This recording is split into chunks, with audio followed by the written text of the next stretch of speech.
Kaugnay sa 31st PCR Month celebration, ang EPD, katuwang ang Filipino-Indian Commerce and Welfare Society Incorporated, ay nagsagawa ng medical service and medication distribution para sa mga kapulisan ng EPD, force multiplier, at ilang mga sibilyan mula sa 4 na syudad sa Metro East, sa Pasig, Mandaluyong, Marikina at San Juan. Ang nasabing programa ay dinaluhan at pinasinayaan ni Mr. Tristan James Kumar, President of the Filipino-Indian Commerce and Welfare Society Incorporated, at Police Colonel Arthur A. Salida, OIC District Directorial Staff ng EPD, kasama si Police Lieutenant Colonel Randy C. Moratalia, Officer in Charge ng District Community Affairs and Development Division ng nasabi ring distrito ng pulisya at iba pang mga opisyal ng EPD. Nagbigay ng libreng medical check-up ang EPD Medical and Dental Unit sa pangunguna ni Police Lieutenant Colonel Dr. Elalyn R. Kimson,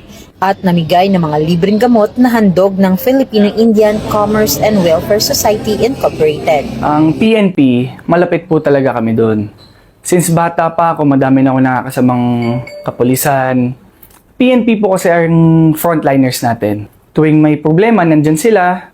Kahit walang problema, nagbabantay pa rin sila. So, gusto rin namin mapakita na tayo, or kaming org namin, na mapakita namin sa mga kapulisan na nandito rin kami para sumuporta. Siyempre, pagka nandyan yung community or kaming private individuals, coordination with the PNP, mas makaka-benefit po yung lahat ng tao. As we can see naman po, ang kapulisan natin, minamahal ng mga Pilipino, and gusto namin na mas sumipag pa ang mga PNP, kaya tutulungan po namin kayo hanggat kaya namin. Gusto ko po magpasalamat sa inyong lahat sa sacrifices nyo. Alam kong mahirap ang ginagawa nyo. Kahit na nakikita natin sa social media kung ano-ano sinasabi sa inyo. Pero kaming may alam sa mga paghihirap, sa mga sakripisyo nyo. Ako po'y nagpapasalamat na marami sa inyo. Layunin ng nasabing programa na mabigyang pansin ang kalusugan ng mga kapulisan ng EPD at mga force multiplier na silang nagpapanatili ng kapayapaan at kaligtasan ng mamamayan.